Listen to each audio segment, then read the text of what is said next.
precedent, it's going to have a massive amount of impact as far as the language and kind of what it stated going forward for trans folks.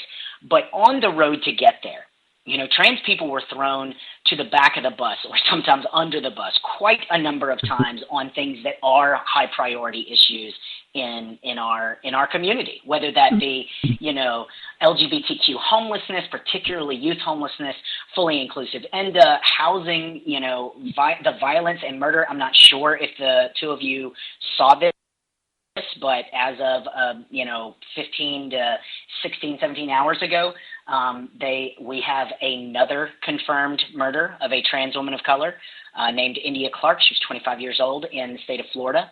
And so, we're at these, what feels like epidemic rates, especially in that first 8 to 9 weeks of the year. And so on that road, it felt like, it's like it very much felt like people saying, just hold on and we'll get to your issues in a minute. And so honestly, what I am hopeful for, the way I see this as kind of possibly a win, is that now that this decision has made, it could free up some of those resources that were being so consumed by marriage equality and making that win, right? We had organizations that were purely focused on the right to marry, and now they are dissolving, and those very capable people and advocates that worked at those organizations are now open to do other LGBT work. Now, what I hope is that this isn't one of those things, and we've seen it kind of happen with some folks, is that what I'm hoping is that majority of the, as you mentioned, Crispin, the poster children of these national organizations being the white, cis, male, couples, where I really hope that they don't go, okay, we're done, right?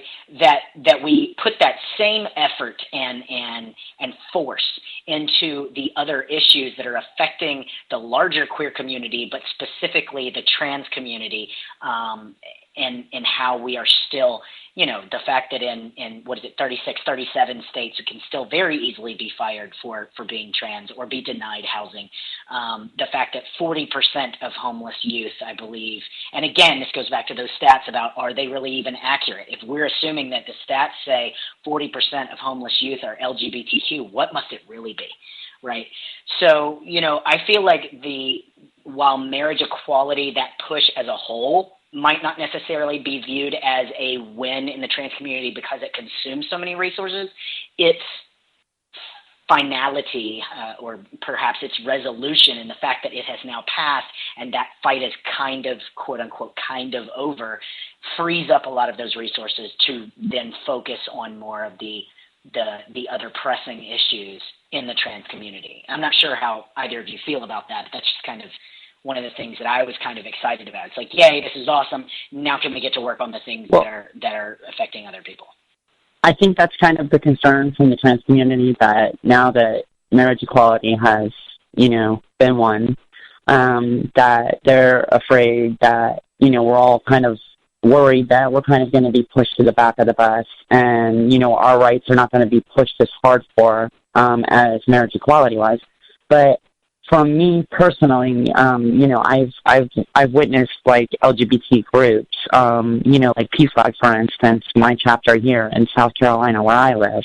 I go to meetings there, and the key thing is that the LGBT community, even though the transgender movement is an older movement along with the LGBT, it's still a very new movement, because even the LGBT is not, they accept us fully, for the most part. A lot of them do, but yet on the other hand, they don't understand, and they're starting to learn and understand that, hey, transgender people go through life exactly as we did.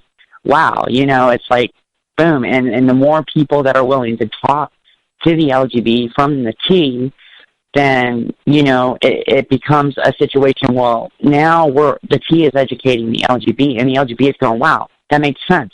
That's exactly what I went through, in a lot of my conversations with, gay men, lesbians, from the LGBT, that, basically they have said, wow, you really summed that up in a way that I didn't understand. But, when my whole life growing up, I've been different, and I noticed the same I noticed the same kind of pattern in a situation, in sense of speaking.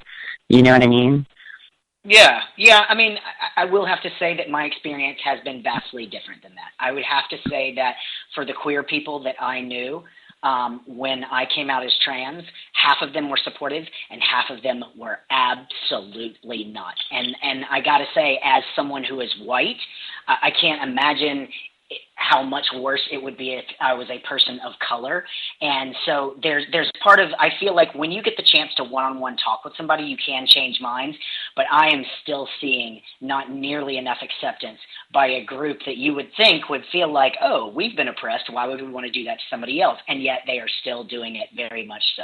And so, like, I feel like it just depends, kind of like what you were talking about before, on a case-by-case basis. I feel like when you do have a chance to live in a community, maybe you luck out, or maybe you've had the opportunity to talk to people. And I have that too, that I have people that I've been able to talk to, and it's like they don't always get it, but they're at least like, I'm cool with you. But in a sense, there are certain things that they still believe that are massively transphobic, and there is a lot of education that needs to happen. Right. Maybe I'm just I'm not a cynic, but maybe I'm a little bit, I'm not sure I'm willing to bank on it. I'm still not seeing the kind of acceptance from the LGBT community, that is the cis LGBT community, that I would like to when it comes to trans and gender nonconforming people. But that's me, again, right? Like, everybody has a different experience. So, right. Crispin, I don't know if you, I don't know how you feel about that, as far as, you know, do these consumed resources, are they now freed up for more trans things? Are you concerned about the rest of the cis queer community kind of quote unquote forgetting the rest of us, or is that just not something from what you've seen that bothers you or worries you? I think that I don't know that I worry about that, actually. I think that from what I've seen, most LGBTQ cis people that have been extraordinarily supportive of the marriage equality movement, you know, obviously may or may not have a particular reason to want to support that movement, but I think also in the time that those people, and you know, I'm talking about individual donors and like major corporations and all these different kinds of investments, so all across the board. I think all of those groups and people have had a long time at this point, you know, 10 years or so, to really, while they're investing their money, actually get educated around some other issues. And I'm an optimist, so I'm hopeful that, you know, those folks that kind of came through the movement and saw it change and saw all these organizations move forward and states win and all these victories happen, you know, met trans people that were on these campaigns and learned about, you know, HIV criminalization, or learned about, you know, trans women who are incarcerated and all these different issues that otherwise they wouldn't have known about. And I've certainly met funders who are like that and who have just said, wow, like I came in to support gay equality and I came out knowing so much more about the whole community. And sometimes that's just what it takes. And so I'm not worried about it, but I do think there is so much education that still needs to happen, like within yeah. And you know, we all know that that's the case. And it's but I do think that, you know, this happening is just an opportunity to like have that like real talk and just feel like, look, you know, we want to continue like the support. Like the movement is not you know, through. And I think also part of that conversation is saying, or at least what many of these major LGBT orgs are saying now, is like employment is our next fight. So like, you know, fighting for an Employment Non-Discrimination Act, and you know, looking for avenues to, you know, whatever the, you know, the numbers that you can pull out are of how many states, you know, 32 that you can get fired from if you're LGBTQ, right. But get married, XYZ, you know. So there's all these like things, right? And, you know, workplace is one of the big things that people are saying is sort of the next frontier for protections, and that too is a conversation that impacts trans people. So I think that there's like avenues, and in my educational opinion, I think that the workplace fairness conversation is actually going to end up being a really intense real talk about, hey, like trans people are actually even more disproportionately fired from their places of employment if they're even able to obtain steady employment. And that's going to be something that I think those people may or may not be more willing to hear now that we have a resolution on federal marriage. So I'm optimistic. So I tend to think that. I second that. Yeah, everyone's going to fit in, and it's going to be fine, come hell or high water, all of these things, all these major changes are going to happen. So it's just and I think that what's really interesting is that what I'm hoping is fighters want to fight, right? And so the people that have been really fighting this fight for so long, when you're done, it's kind of like, well, what do I do now? Well, you find the next fight, right? You don't just stop fighting. And so my hope is that fighters want to fight and will continue to fight. My concern is the fact that the largest national organization claims for LGBT rights basically serves the T N-word only and continues to throw us under the bus at every turn. And this is coming from someone that used to work there, right? So I'm concerned that it's either like shape up or ship out, because if you are not going to start to serve the needs of our community the way you claim to, more and more people are going to start defecting, and it's going to go to other organizations that will do that work, right? And so my hope is that it's not going to be one organization that drags us down, or one group of people that quote unquote forgets us, that fighters are going to continue to fight. And if you aren't fighting for what I have now deemed I want to fight for, I'll go to someone who is. So I'm optimistic in that way. It does concern me a little. It's not something that keeps me up at night. What keeps me up at night is hoping that I can pay rent every month, right? And trying to, have kids. Those are the things that keep me up at night, but it does concern me, right? It concerns me, not nearly as much as the number of us that are being murdered, but it does concern me. It's something that I do think about. And so I really appreciate the both of you kind of giving that thought about whether that's something you worry about. What my next question for you, as far as... Can I interject on that for 1 second? Yes, please, go for it. Okay.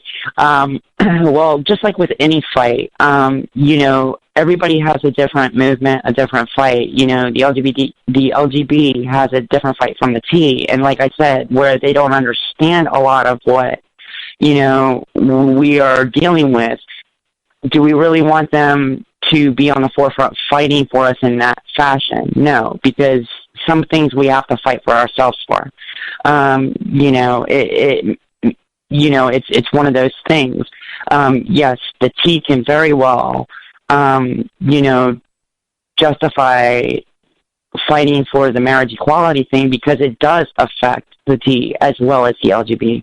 Now, as far as some of the healthcare is better in a sense for the LGBT versus the T, certain things. So this is stuff why we have organizations as well that, are put together for trans individuals and trans groups, so that we can fight our own fight, in a sense of speaking. Somebody that doesn't really truly understand the depth involved with transition and being transgender. They only know the sexual orientation side, but they can't wrap their head around the gender identity side, because they're male, they feel effeminate, but yet they're male. They don't have the desire to become a female. Vice versa for lesbians, same thing. They want to be real butch, but they don't want to be men. So it's a much different playing field in a lot of aspects. If basically, in my opinion, it's like it's like two teams that have two different coaches. and I hate sports, so sports analogy is probably a bad one to use. No, I mean, I totally get what you're saying, and I agree that we have our own organizations, and I believe that we should be at the forefront, but I also believe that everyone should fight against systems of oppression, and I believe that white people should fight against racism, just like, cis people should fight against, trans oppression. And so that's my concern.